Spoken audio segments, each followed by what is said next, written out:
Olá pessoal, vamos continuar o nosso capítulo sobre escoamento interno. Nós vamos falar sobre a região da entrada.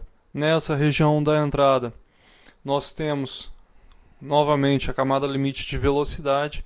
No entanto, a camada de limite de velocidade ela vai estar presente na região que a gente vai chamar região de entrada hidrodinâmica. O que nós temos aqui? Aqui é a entrada do duto.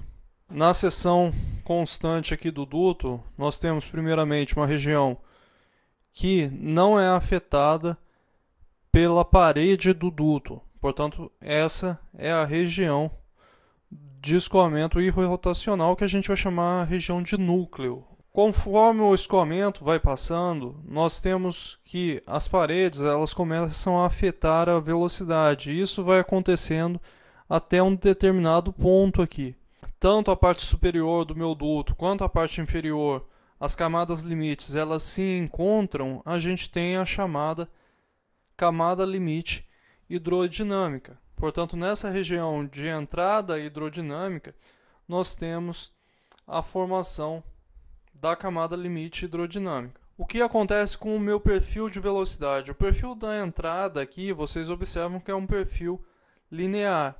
Quando ele entra em contato com a parede do meu duto, começa a ter o efeito da parede, o efeito devido à condição de não deslizamento na parede. Isso vai acontecendo conforme eu vou passando e a minha camada limite ela vai se expandindo até que quando chega no meu comprimento de entrada, eu tenho um perfil de velocidade completamente desenvolvido. A partir desse ponto, eu vou ter a chamada região completamente desenvolvida hidrodinamicamente. Portanto, nesse caso, como a gente não está levando em consideração, por enquanto, a temperatura, eu tenho um escoamento completamente desenvolvido hidrodinamicamente. Se eu tiver em regime laminar, eu vou ter uma parábola. Se eu estiver em regime turbulento, eu vou ter um perfil rombudo.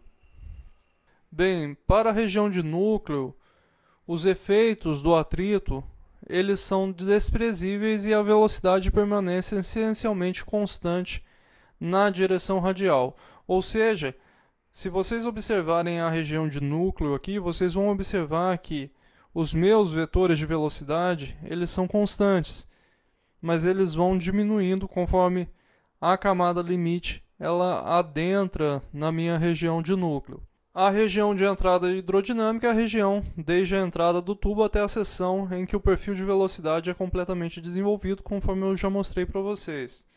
Região completamente desenvolvida, a gente não tem mais variação no perfil de velocidade. O perfil de velocidade, nesse caso, vai permanecer constante com relação ao tempo.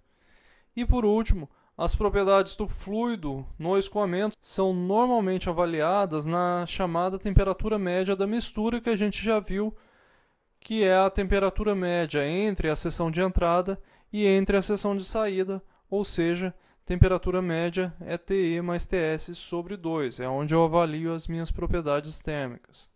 Agora, nós temos também os efeitos da temperatura que são sentidos no escoamento. Nós vamos ter a chamada região térmica de entrada. Essa é a região do escoamento sobre a qual a camada limite se desenvolve, camada limite térmica se desenvolve e vai atingir o centro do tubo. É mostrado nessa figura 7.5. O meu escoamento chega com uma temperatura chamada temperatura de entrada, TI. À medida que o meu escoamento adentra no tubo, vai criando-se o perfil de temperatura. Nesse caso, eu vejo que a temperatura da superfície ela é menor do que a temperatura do fluido. Portanto, o fluido está perdendo calor, eu tenho um perfil que é dessa maneira aqui. Se o sentido da parábola fosse ao contrário, eu teria um aquecimento do meu fluido, ok? Portanto, nós temos o escoamento termicamente desenvolvido. Essa vai ser a região de entrada na qual o perfil de temperatura dimensional permanece inalterado, ou seja, a minha temperatura ela pode variar de seção para seção. Ou seja, a temperatura dessa seção, vamos pegar aqui na região completamente desenvolvida, a temperatura dessa seção aqui, ela vai ser diferente da temperatura nessa seção aqui. No entanto, esse perfil aqui vai se permanecer constante, perfil de temperatura adimensional. O escoamento ele vai ser completamente desenvolvido quando a gente tiver ambos os efeitos, tanto o efeito hidrodinâmico quanto o efeito termodinâmico. Então, quando eu considerar ambos os efeitos, eu tenho o chamado escoamento completamente desenvolvido, ok? Para o escoamento laminar, o meu comprimento de entrada térmico ele vai ser dado por derivada com relação a x da temperatura na superfície menos a temperatura de Rx dividido pela temperatura da superfície menos a temperatura média em função de x. O que acontece nessa diferencial aqui? Se essa diferencial ela permanecer igual a zero, significa que eu aumentando o x ou diminuindo o valor do x, eu tenho uma constante, ou seja, o meu perfil, isso daqui é a temperatura dimensional, ela permanece constante em função da posição. Essa condição ela vai ser atingida quando nós tivermos um fluxo térmico na superfície uniforme ou tiver uma condição de temperatura superficial uniforme. Nesse caso do fluxo térmico uniforme na superfície, nós podemos ter o fluxo aqui de calor, K derivada da temperatura com relação ao raio, isso vai ser igual à minha troca de calor dentro do tubo por convecção, ou seja, para cada posição do tubo eu estou trocando calor por convecção, então o fluxo meu convectivo é igual ao fluxo condutivo, e eu posso determinar qual que é o meu coeficiente de convecção da seção. Na região completamente desenvolvida do duto, o coeficiente local de convecção é uma constante, ou seja, ele não varia com x.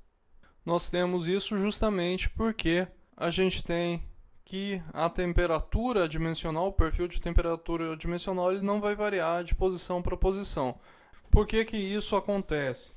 Como a gente tem que a razão entre as temperaturas vai ser independente do valor de x, já que a derivada com relação a x é igual a zero, a derivada dessa relação AR também vai ser independente de x, ok? Então dt dr também é independente de x.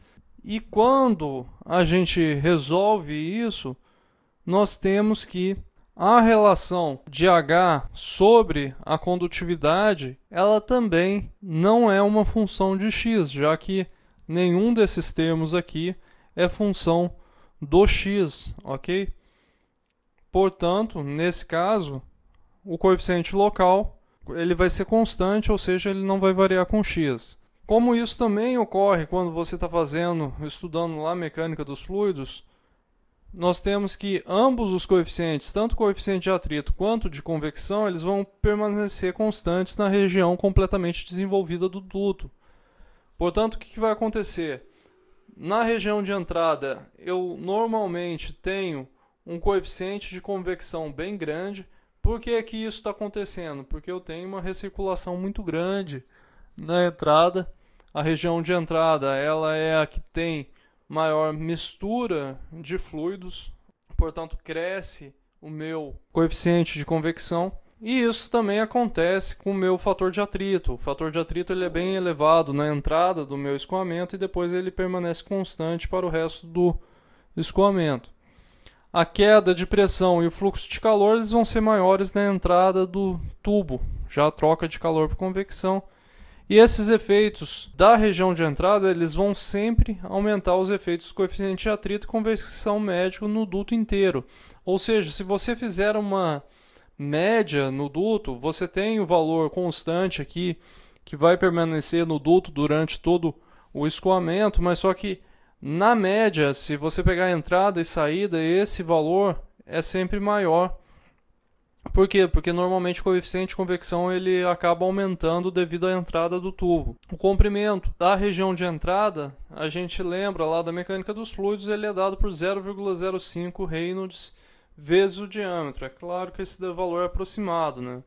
E o comprimento da camada limite laminar, camada limite térmica laminar, vai ser dado por aproximadamente esse valor, mas só que a gente vai multiplicar o comprimento hidrodinâmico pelo número de Prandtl, ou seja, Prandtl vezes o comprimento da camada limite laminar.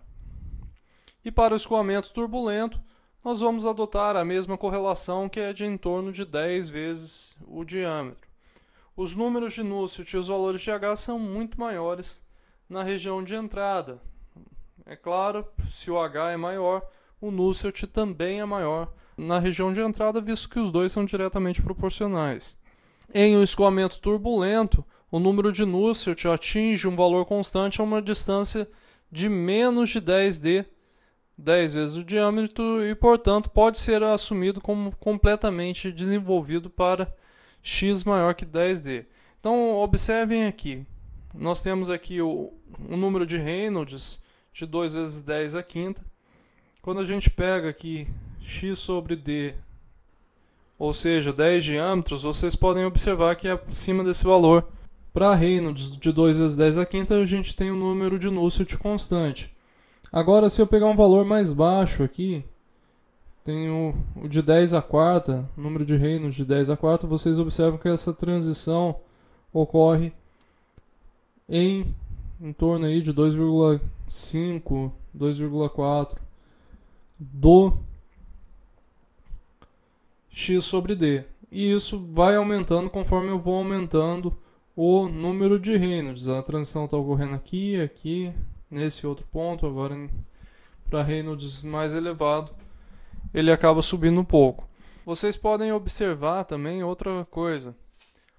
Aqui eu tenho o Nusselt de T para uma temperatura constante, aqui eu tenho o Nusselt de X para um fluxo de calor na superfície constante, ok? Então os números de Nusselt para uma superfície com temperatura prescrita e uma superfície com fluxo de calor imposto são quase idênticos na região completamente desenvolvida e quase idênticos também na região da entrada. Vocês observem aqui que na região da entrada a gente tem uma pequena diferença entre a condição de fluxo constante, de temperatura constante, mas na região completamente desenvolvida, esses valores eles permanecem iguais, ok? Vamos para o método, então, do balanço de energia. O que nós temos? Vamos considerar um escoamento em um tubo, e esse escoamento está completamente confinado. Ou seja, a gente pode utilizar um balanço de energia para determinar como que essa temperatura média está variando com a posição ao longo do tubo. Ou seja, a gente quer determinar qual que é o valor de Tm de X. Assim, nós podemos determinar como o calor trocado por convecção está sendo relacionado com a diferença de temperaturas na entrada e na saída. Nós queremos saber quanto de convecção a gente está perdendo ao longo desse tubo. Qual que é esse calor que eu estou perdendo ou estou ganhando? Vai depender aí do seu caso. Então, nesse caso, a gente vai considerar essa seção do duto, ok? Então, eu peguei a seção inteira do duto, falei que a temperatura média minha ela está sendo aplicada na primeira face aqui, expansão em séries de Taylor, Tm mais dTm. Nós temos um delta X aqui e o fluido ele está nessa direção. Nesse escoamento, o fluido escoa uma vazão mássica constante. A vazão mássica ela não varia com relação à temperatura. E a transferência de calor por convecção está ocorrendo tanto na superfície interna quanto na superfície externa. Quando a gente considera o caso de dissipação viscosa desprezível, fluido incompressível e desprezando também a taxa de transferência de calor por condução na direção axial, nós podemos escrever a equação da troca de calor dessa forma aqui. Nesse caso, nós fizemos todas essas aplicações, tanto de fluido incompressível, desprezando aquele termo de dissipação viscosa, que a gente só considera quando a gente tem escoamento compressível, desprezando a taxa de transferência de calor por condução na direção axial, nós escrevemos que o calor trocado por convecção no tubo inteiro vai ser o quê? Vai ser a minha vazão máxima vezes o Cp, vezes a diferença entre a temperatura da saída menos a temperatura da entrada. Ou seja, através dessa expressão nós conseguimos obter quanto de calor que foi trocado por convecção. E nós podemos pegar esse calor trocado por convecção e igualar ele com a lei do resfriamento de Newton. Essa vai ser uma expressão geral que vai ser aplicada independente das condições térmicas na superfície e no escoamento do tubo. Ou seja, essa equação a gente pode aplicar tanto para escoamentos laminares quanto turbulentos, ok?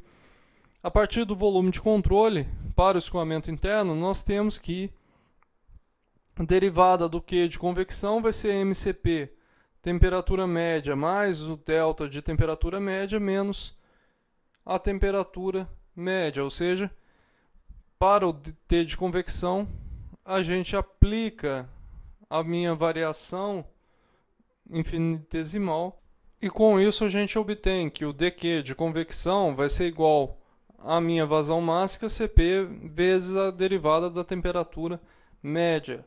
Se a gente representar o dQ de convecção por essa expressão aqui, fluxo de calor na superfície vezes o perímetro vezes o ΔX, nós temos que, a partir da lei do resfriamento de Newton, nós podemos substituir esse QS é o H meu, temperatura da superfície menos a temperatura média do escoamento, e nós obtemos essa expressão aqui embaixo.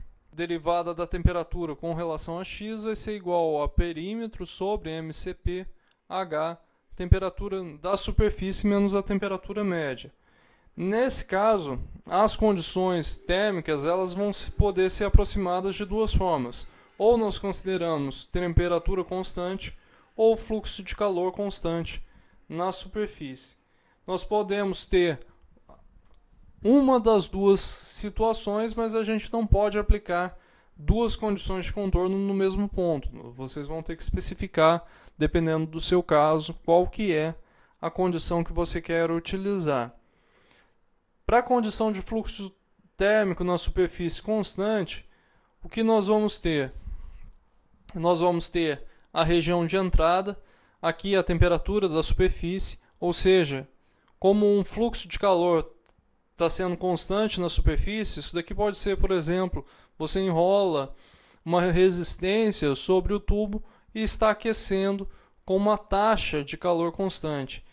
No começo a minha temperatura vai subir bastante até a região de entrada, a temperatura da superfície. Após isso, eu tenho a região completamente desenvolvida. Nesse caso, o meu ΔT da região completamente desenvolvida ele vai permanecer constante. Vai ser a temperatura da superfície menos a temperatura média. E isso vai ser igual ao fluxo de calor dividido pelo coeficiente de convecção. Então, nesse caso, o meu ΔT ele permanece constante. E por que ele permanece constante? Bem, vamos então para a formulação. Para o fluxo térmico na superfície constante, nós temos que o calor trocado por convecção vai ser o fluxo de calor na superfície vezes a área, ou seja, perímetro vezes o comprimento, e isso não é uma função dx. Nós podemos integrar desde zero até um valor arbitrário x, e nós vamos ter isso daqui. Temperatura média, em função da minha posição, vai ser igual à temperatura média da entrada mais o fluxo de calor que multiplica P dividido pelo MCP vezes o x com um fluxo de calor constante na superfície. Nós temos o outro caso que seria a temperatura superficial constante. Nesse caso, a minha diferença de temperatura vai ser Ts menos Tm. Nesse caso, nós podemos fazer aqui a derivada da temperatura média com relação a x vai ser igual a menos a derivada da minha variação da temperatura com relação a x, e isso é igual a ρ sobre m ponto Cp vezes h. Isso daqui vai ser igual a ρ m ponto Cp h delta t. Da onde que veio isso daqui? Da equação 7.18. Nós podemos separar por variáveis e integrar. Quando nós fizermos isso, nós vamos ter que a variação da temperatura na saída com relação à variação da temperatura na entrada vai ser igual a temperatura da superfície menos a temperatura média da saída, temperatura da superfície menos a temperatura média da entrada. E integrando, nós temos esse valor aqui, exponencial, de menos ρl sobre m.cp vezes o h. Aqui está o exemplo do que acontece. O fluido meu, ele se inicia aqui a uma temperatura Ti, a temperatura da entrada, e ele vai se aproximando da temperatura da superfície. Após um determinado comprimento aqui, muito grande, quando tender a infinito, a gente vai ter que a temperatura da superfície vai ser igual à temperatura do fluido, ok? Ao invés de integrar sobre o comprimento inteiro, nós podemos integrar até uma posição arbitrária x, e nós vamos ter essa outra expressão aqui, que ela pode determinar para a gente a temperatura em uma determinada seção, Tm de x. A determinação da taxa de transferência de calor total vai ser dificultada pela natureza exponencial da diminuição da temperatura. Ou seja, essa diminuição exponencial acaba dificultando um pouco a determinação da taxa de transferência de calor total. No entanto, nós temos que o calor trocado por convecção ele vai ser dado por essa expressão aqui.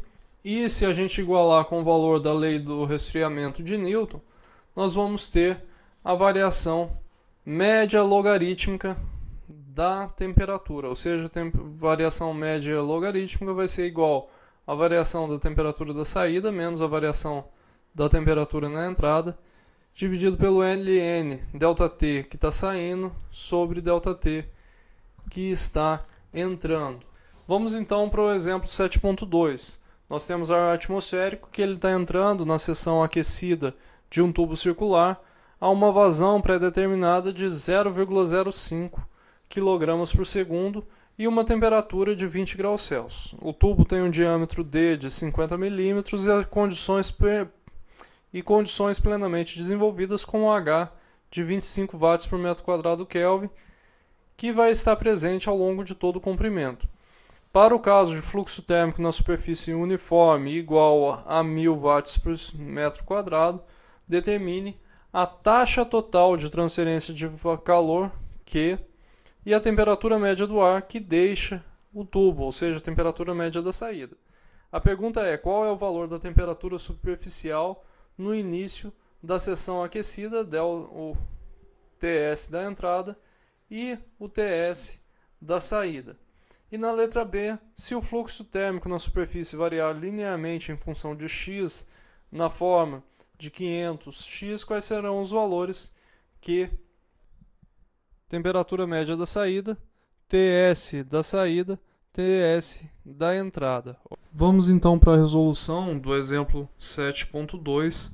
O que nós temos? Um cilindro que a temperatura na entrada ela é dada, a temperatura na superfície por TS1 e na saída por TS0, ok? O ar está passando, esse ar tem uma vazão de 0,05 kg por segundo, está uma temperatura média na entrada de 20 graus Celsius e a pressão de 1 atm. O coeficiente de convecção sobre o cilindro é de 25 watts por metro quadrado Kelvin. O fluxo de calor da letra A ele é de 1000 watts por metro Kelvin e o da letra B é 500 vezes a coordenada x e o diâmetro é de 0,05 metros. Nós vamos assumir que temos condições plenamente desenvolvidas. Nós vamos também falar que o H ele é constante E nós precisamos calcular a temperatura média para avaliar as propriedades do ar. Eu vou começar com um chute inicial aqui, que a temperatura na saída vai ser em torno de 100 graus Celsius. Quando eu faço isso, a minha temperatura média para o cálculo das propriedades é de 60 graus Celsius e o CP do ar a 60, 1,008 kJ por quilograma. Nós vamos saber que a taxa minha é o fluxo vezes a área da superfície, a área é dada por πdl, e quando a gente substitui os valores, nós temos que a taxa de calor trocada pelo meu tubo, na letra A, é de 471 watts. Da equação geral, nós podemos determinar qual que é a temperatura média da saída. Então nós vamos igualar o calor trocado total, que é esse Q de 471, e vamos igualar isso à expressão geral MCP, temperatura média da entrada menos a temperatura média da saída. Com isso, nós podemos determinar que a temperatura média da saída é de 113,5 graus Celsius. Ok?